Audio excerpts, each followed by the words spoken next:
70 বছরের ইতিহাস বদলে তৃণমূলের দখলে দৌলতাবাদ সমবায় সমিতি। মুর্শিদাবাদের দৌলতাবাদে ঐতিহাসিক রাজনৈতিক পরিবর্তন। 70 বছর বামেদের দখলে থাকার পর কংগ্রেসের হাত ঘুরে এবার তৃণমূল কংগ্রেসের দখলে গেল দৌলতাবাদ সমবায় কৃষি উন্নয়ন সমিতি। সমিতির 9টি আসনে বিনা প্রতিদ্বন্দ্বিতায় জয়ী হয়ে বোর্ড গঠন করল তৃণমূল।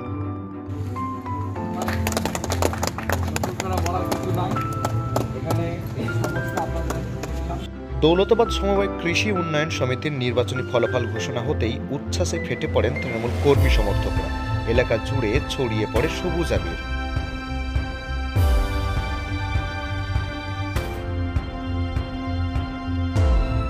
দৌলতাবাদ সমবায় কৃষি উন্নয়ন সমিতি লিমিটেডের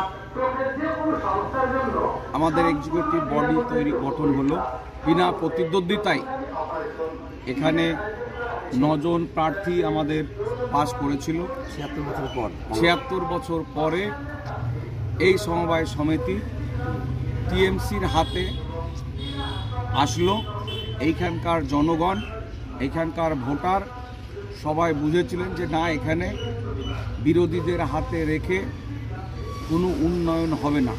মমতা ব্যানার্জি এবং সাধারণ সম্পাদক অভিষেক ব্যানার্জির অনুপ্রেরণায় টিএমসি পার্টির উন্নয়নমূলক কাজের মুগ্ধ হয়ে এলাকাবাসী এই দৌলতাবাদ সমবায় কৃষি উন্নয়ন সমিতি আজকে টিএমসির বোর্ড গঠন করেছেন। এটা মানুষের রায়। তৃণমূল কংগ্রেসের উন্নয়নের প্রতি আস্থা রেখেই দৌলতাবাদের মানুষ আমাদের সমর্থন করেছে। আমরা তাদের প্রত্যাশা পূর্ণ করব। 70 বছরের বাম শাসন, তারপর কংগ্রেস, এবার মানুষের আশীর্বাদে ঘাসফুল ফুটল দৌলতাবাদে।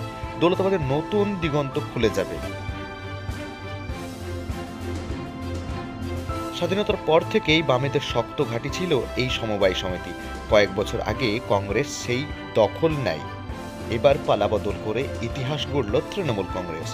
উচ্ছ্বাস চোখে পড়ার মতো। তৃণমূল কর্মীরা বলছেন উন্নয়নের বার্তা নিয়ে তারা এগিয়ে যাবেন। দৌলতাবাদের রাজনৈতিক পালাবদলের পর আগামী দিনে কি পরিবর্তন আসবে সেটাই এখন দেখার বিষয়। বিভিন্ন ধরনের খবর দেখতে চোখ রাখুন টিভিএনে। সভাপতি হলেন পল্টু শেখ, হাসিপুর বাড়ি। সহসভাপতি হলেন আশরাফুল মণ্ডল।